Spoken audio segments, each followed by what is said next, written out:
man, this looks so bland. I don't even know how to make fun Now of wait, this. I know some of y'all love Love Actually, I loved Love Actually. but what if you had an American version of it? Yeah, what if we did? It's not this, as near as I can tell, because the trailer for Love Actually was kind of cute and funny. This just looks like one of those, hey, girls, don't you like this pop song? Now here's some celebrities you recognize. And that's about it. Oh, yeah. Well, here's the thing with this trailer. This trailer is pretty much saying, like, look, we don't have to write a good story. It doesn't have to be funny. All we have to do is put in tons of pretty people that you like, and you're going to come see this. Yeah. It's true. No, and there's tons of pretty people in here. Jessica Alba, Kathy Bates. Oh, I'm sorry. No, maybe not. No. Tons of recognizable people in it. Jessica Biel, Bradley Cooper. Bradley Cooper, the flavor of the week. McDreamy. Jamie Foxx, Jennifer Garner, Topher Grace, Anne Hathaway, Ashton Kutcher, Queen Latifah. I mean, it's a ton of... It's funny. You read that list off and you go, Jamie Foxx? Like, one of these things is not like the other. And it's Jamie. Like, you could tell all these people are going to hook up with somebody else, but who's Jamie Foxx going to be left with? Queen Latifah. Yeah, exactly. Oh, okay. Come on. It's like breeding dogs, you know? It's like, of course he's going to hook up with Queen Latifah, the only other black dog in the pack. But he'd be like, but she doesn't even like guys. Dude, she's black. You got to go with it. Yeah, shut up. I hope they go with realism, though, and Ashton Kutcher ends up with Shirley MacLaine. I'm just saying. Well, you were saying, like, it says Valentine's Day. Whenever something has a day in it, it's like, Valentine's Day.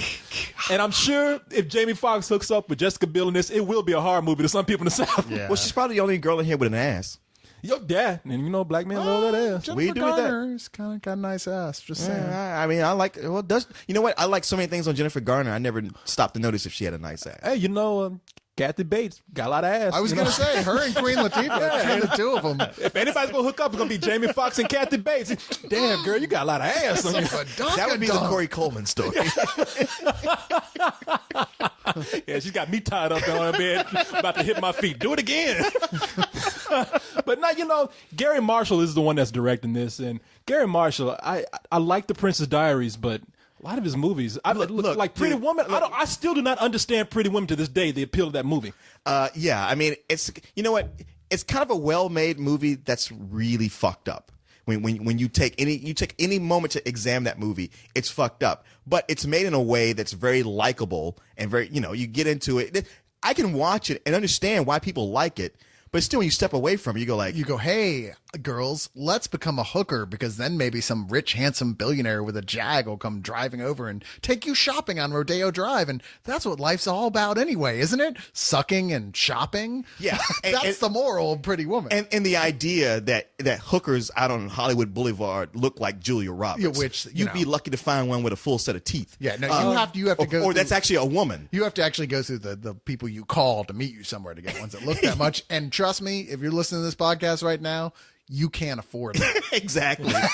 However, but then he made The Princess Diaries. What? I was going to say, however, if you do go to Amsterdam, for about $80, you can make Pretty Woman happen. Oh, fair enough. For 30 minutes at least. Yeah, for 30 I was going to say, but you ain't going to like take her off and marry her. But she will be better looking than Julia Roberts. It's funny because that movie does give like hookers the fantasy that, like, hey, maybe one day a rich, handsome billionaire is going to come by and marry me off these streets. Yeah. Like, yes, honey. You keep thinking that. Now stop making eye contact with me and stay on your job. Yeah, it would be good for about 48 hours until the pimp broke your door down. Yeah.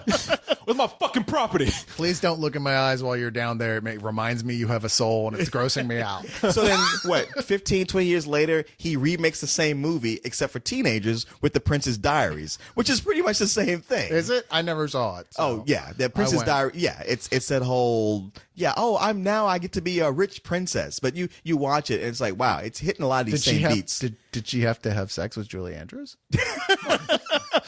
That's a prince of some, and then they throw Hector Elizondo in, playing pretty much the same role as he did in Pretty Woman. All right, fair. Yeah, Anne Hathaway is a prostitute who wears a tiara.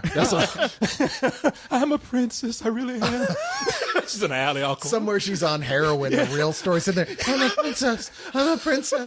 I'm a princess. But I'm a princess. I mean, like the big body of Gary Marshall's work was directed Happy Days and Mork and Mindy. Yeah. He's a TV director. Penny Marshall was his sister. So Laverne and Shirley also. Sure. But like, you know what? I just like this. Like whenever I see him act in something, I like this guy. He's got that thick New York accent, and like especially in Lost in America as a Las Vegas casino boss. He's awesome. But despite all the goodwill I might want to throw at him, this looks like shit. I don't even know if it looks like shit. It just looks very dull. I mean, it's just nothing there for me. Even They didn't cut an interesting trailer. Yeah. It's the trailer is nothing but look at all these stars who are in this movie, and there's nothing else there. It's like I don't even know what the plot is. I don't have a clue what the plot is. It's not enough there for me to even get excited about it. I'm just like, who cares, man? I mean, I'll see it, but I'm not even like sitting up here thinking it's gonna be bad. I just think it's just gonna be sitting there. I'm going back. I think I'm going to put myself in that frame of mind where I'm just going to imagine the Valentine's Day movie I wanted, which is the horror movie, where it's like, look at all these pretty young people, and now in my head they're being torn apart by a serial killer. See, that's funny because the movie in my head is where Jessica Biel and Jennifer Garner make out. We could have both our movies collide there, I think. But in yours, they get killed. I don't want them killed. As long as they make out first. Well,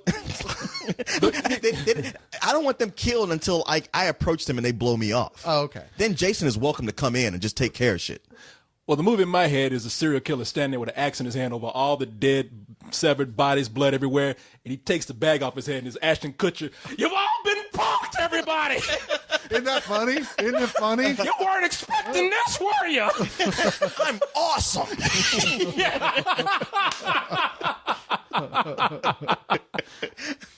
I hope I recorded this.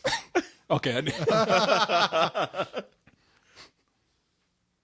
Was that enough? Yeah, that's enough. Yeah. Okay. I guess I should throw this in while it's going to my head. I can see Anne Hathaway in that alley, like, I'm a princess, a pimp, gets up. Yeah, you're the princess of payment, honey. Get out there and give me my money. Come on, pretty woman, get moving.